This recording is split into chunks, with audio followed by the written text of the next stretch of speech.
Now, some more news today, and former workers at the York-based rail firm Jarvis have won their claim for compensation tonight after they were made redundant with no notice at all. The firm actually folded in March last year, but at an industrial tribunal in Leeds, the workers' case was upheld today. Now, they'll now get more than £3 million from the taxpayer, and Tingle has been following the story and joins us now.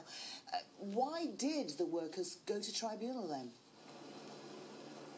Well, Krista, until recently, those men in fluorescent orange jackets that you used to see working on overhead cables or on rail track like this behind me would have been employed by the York-based company Jarvis. Now, from 2008 onwards, when the credit crunch hit, those contracts were squeezed. Jarvis, for a couple of years, kept saying, "We're OK." But on March the 31st last year, it told its workforce three things. One, we're calling in the administrators. Two, you're all made redundant from today. And three, we haven't got any money to pay you.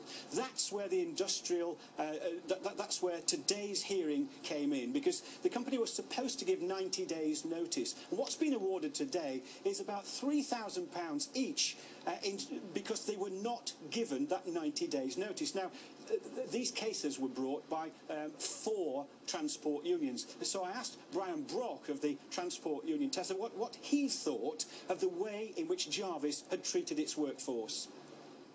I have dealt with many companies, I've dealt with many administrations over the years. This one's by far the biggest. I think how it was done, how the staff was dealt with is probably amongst the worst I've seen. And the question is was there a need? Was there a need to close the business? Len, tell us the reaction from the workers then. Well, I think it's a mixed reaction. Some of them are pleased, but you've got to remember this is a company where the workforce has been fighting for a long time to get what they say is justice. Look, North has covered a number of marches in York and Leeds. At first it was to get their jobs back, and then it was to get the right sort of compensation. But what they're concerned about is that because there is no Jarvis, it's gone bust, it is the taxpayer that is to take up this bill. I asked one of the workforce, in fact it's the man who organised the Justice for Jarvis campaign. His name's Bill Rawcliffe. He was at the tribunal today. I asked him for his views. Well, what we were told verbally on the day that we were dismissed is that they were trying their best to get some money sorted out, and that the wages, they would try to get some wages put in the following day.